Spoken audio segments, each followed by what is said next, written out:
नमस्कार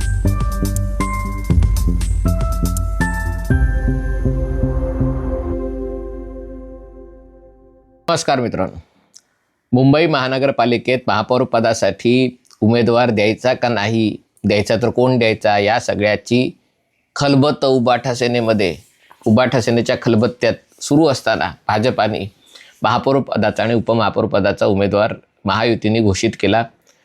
मुंबईच्या महापौरपदी घाटकोपरमधून निवडून आलेल्या रितू तावडे या विराजमान होणार आहे, हे जवळपास नक्की आहे. आणि उपमहापौरपदी शिवसेनेचे संजय घाडी हे विराजमान होणार आहेत, ते बोरिवलीमधून निवडून आलेले आहेत. याबद्दल भाजपाचं अभिनंदन. याचं कारण म्हणजे महापौर आणि उपमहापौर दोघेही मुंबईच्या उपनगरातून निवडून येणार आहेत. आणि उपनगरातून निवडून येणार असल्यामुळे मुंबई शहर म्हणजे मुंबई आमची, जी मुंबई आमची म्हणतात ती मुंबई त्यांची बांद्रा, दादर, माहीम, भायखळा, वरळी इथून सुरू होते आणि इथूनच संपते, एवढीच मुंबई आहे त्यांची.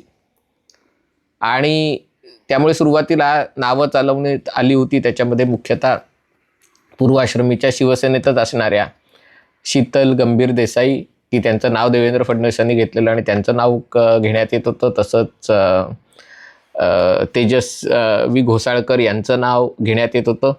मला तेव्हाही वाटत होतं की हे सगळं मराठी मीडिया जे चालवतं ते कुठेतरी त्यांची शिवसेनेशी, उबाटा सेनेची जी निष्ठा असते त्याचा हा सगळा भाग असतो. त्यांना काही राजकारणातलं आतलं काही माहीत नसतं, बातम्या चालवायच्या असतात म्हणून ते चालवत असतात. आणि मग अचानक चर्चा सुरू झाली की भाजपाला हरवायला उबाटा सेना देखील, कारण भाजपाचा महापौर मुंबईत होऊच शकत नाही. म्हणजे अजूनही त्यांना विश्वासच बसत नाही आहे की आपली सत्ता गेलेली आहे, आपला महापौर मुंबईत होणार नाही. एक वेळ महाराष्ट्रात शून्य जागा मिळाल्या असते तरी त्यांना फरक पडला नसता, देशात शून्य जागा मिळाल्या असते लोकसभेत तरी फरक पडला नसता, पण मुंबई महानगरपालिकेत आपला महापौर होणार नाही या कल्पनेनेच उद्धव ठाकरे कासावीस झालेले आहेत. आणि त्याच्यामुळे कदाचित की महापौर नाही तर महापौर पदाचा उमेदवार तर देऊया आणि त्याच्या नावाने चर्चा करूया, असं सगळं होत असताना 11 फेब्रुवारीचा मुहूर्त असताना 7 फेब्रुवारीलाच उमेदवारांची घोषणा भाजपा आणि महायुतीने, शिवसेनेने केलेली आहे. काल बातम्या चालवण्यात होत्या की शरद पवारांच्या पक्षाचा अखेर महायुतीमध्ये प्रवेश, पाठिंबा. किती नगरसेवक आहे मुंबईमध्ये? एक नगरसेवक, 227 पैकी एक. या एका नगरसेवकांनी आता महायुतीला पाठिंबा म्हणजे एकनाथ शिंदेंच्या शिवसेनेला पाठिंबा देण्याचा निर्णय घेतलेला आहे. त्यांनी काही फार मोठा फरक पडतो अशातला भाग नाही आहे, पण माध्यमांसाठी ही खूप मोठी बातमी आहे, कारण तो शरद पवारांच्या पक्षाचा आहे. पण याच्याशिवायही मुंबईमध्ये भाजपा आणि शिवसेनेचं सरकार येणार ही काळ्या दगडावरची रेघ होती. ठाकरे सेनेच्या 65 नगरसेवकांना कितीही फुगा मोठा केला तरी त्यांचे 65, मनसेचे 6, अगदी MIM वगैरे जरी सोबत धरले तरी त्यांची सत्ता येत नाही. भाजप आणि शिवसेनेचा आकडा 89 आणि 29 म्हणजे साधारणतः 118 होतो, साधारणतः 118 होतो. आणि त्यामुळे त्यांच्याकडे फक्त 4 नगरसेवकांचं बहुमत आहे वगैरे वगैरे असं सांगितलं जातं.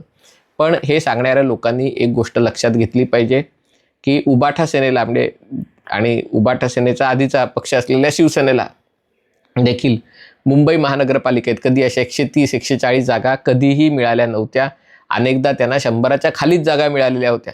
आणि त्यामुळे भाजपाच्या 89कडे बोट दाखवताना त्यांनी गेल्या 4 महापालिकांमधल्या स्वतःच्या यशाची जर आकडेवारी सादर केली, गेल्या निवडणुकीतही त्यांना 84 जागा होत्या. मनसेचे नगरसेवक गिळंकृत केले पैशाच्या जोरावर, त्यामुळे तो आकडा 90 टेकला, नाहीतर त्यांचा आकडा आत्ताच्या भाजपाच्या आकड्यापेक्षाही कमी होता.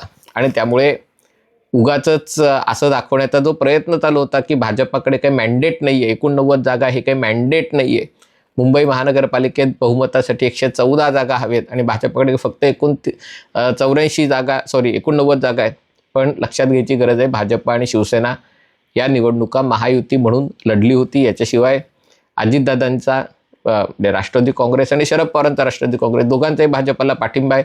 काही पक्ष आहेत जे तटस्थ राहणार आहेत किंवा जे उबाटा सेनेबरोबर जाऊ शकत नाहीत, किंवा जर ते उबाटा सेनेबरोबर गेले तर भाजपाची मजा आहे, कारण मग भाजपाचा अजेंडा आणखीन सोपा होतो.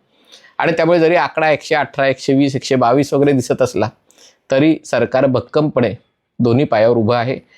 जे बेबनावाच्या बातम्या तयार करण्यात आल्या कल्याणमध्ये, ठाण्यामध्ये, तिथेही दोन्ही ठिकाणी आता भाजपा शिवसेना, शिवसेना भाजपाच्या संयुक्त सरकार म्हणजे त्याचं महापालिकेमध्ये प्रशासन येत आहे. आणि त्यामुळे जे काही मनभेद सगळं जे काही हे शिजवून झालं, तेव्हाही मी म्हणत होतो की भाजपा, शिवसेना, राष्ट्रवादी काँग्रेस हे पक्ष एकत्र आलेले आहेत, हे लॉंग टर्मसाठी एकत्र आलेले आहेत. प्रत्येक पक्षाला आपला अजेंडा पुढे नेण्याचा वाटा आणि आपल्याला जास्तीत जास्त वाटा मिळावा याच्यासाठी प्रयत्न करण्याचा अधिकार आहे. आणि ते करण्यासाठी थोडेसे रुसवे फुगवे दबाव तंत्र वापरण्याचा अधिकार आहे. पण एकदा हे झालं, एकदा विषय मिटला, एकदा वाद मिटला, एकदा समझोता झाला की मग आत्मविश्वासाने वेगाने पुढे जायचं, ही तिन्ही पक्षाची परंपरा राहिलेली. उबाटा सेनेचं आणि त्याच्या आधी शिवसेनेचं म्हणजे उद्धव ठाकरे प्रमुख असलेल्या शिवसेनेचं तंत्र वेगळं होतं. सारखं रुसवे फुगवे, राजीनामा बाहेर काढायचे धमकी, सामनामधनं करपट ढेकरा असलेले अग्रलेख लिहायचे संजय राऊतांकडनं, पत्रकार परिषदेत काहीतरी आरोप करत राहायचे.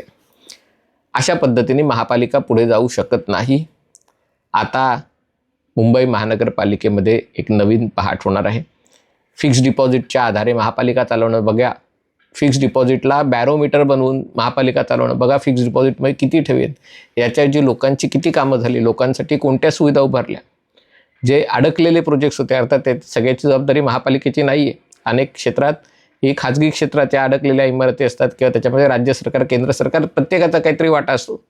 पण हे प्रकल्प वेगाने पूर्ण करण्यामध्ये महापालिकेची जबाबदारी असते.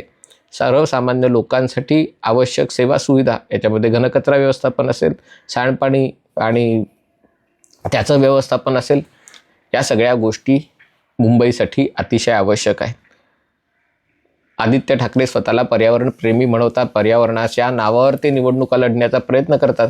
पण आत्तापर्यंत शिवसेनेची सत्ता असताना मुंबई महानगरपालिकेत जे सांडपाणी आहे, मलनिसरण, हे जे सगळं पाणी समुद्राला मिळतं आणि किती मिळतं, रोजचं जवळजवळ 400 कोटी लिटर पाणी, 400 कोटी लिटर, हे बघा किती मोठा, जेवढं पितो तेवढंच पाणी शेवटी समुद्राला मिळतं.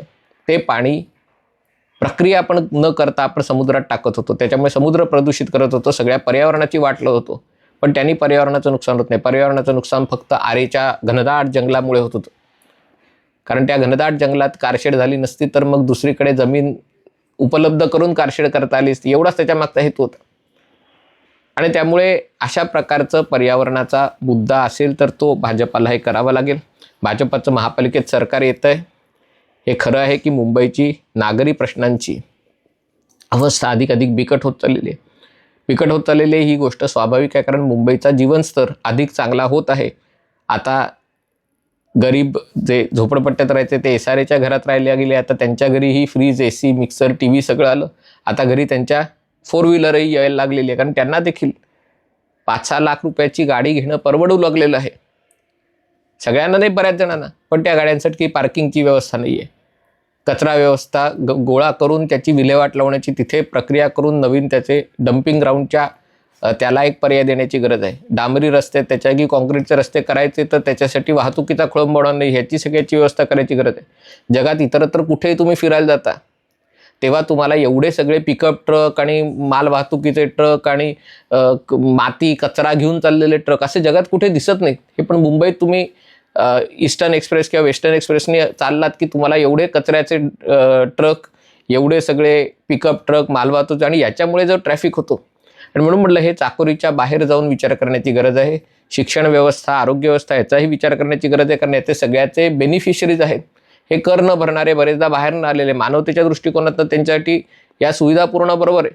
पण जर मुंबई महानगरपालिका मराठी करत करत उर्दू माध्यमातली जर सगळ्यात जास्त मुलं असतील तर याबाबत भाजपाचा नेमका काय दृष्टिकोन आहे हे देखील समोर येणं गरज आहे. पण आता निदान या विषयांची चर्चा होईल अशी मला अपेक्षा आहे.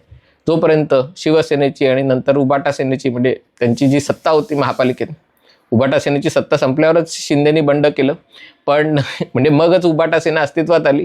पण बेसिकली जोपर्यंत उद्धव ठाकरेंची महापालिकेवर अप्रत्यक्षपणे सत्ता होती तेव्हा या सगळ्या प्रश्नांची चर्चाच होत नव्हती. करून दाखवलं, काहीतरी जंगल वाचवलं, हे अशा प्रकारची चर्चा असल्यामुळे आता खऱ्या अर्थाने या विषयाची चर्चा होईल.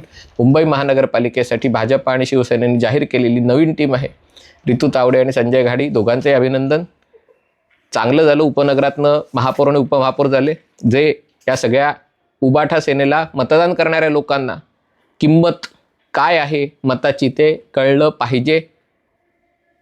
जे काही न करता ताटात पडायला पाहिजे ही जी अपेक्षा आहे ही चालणार नाही.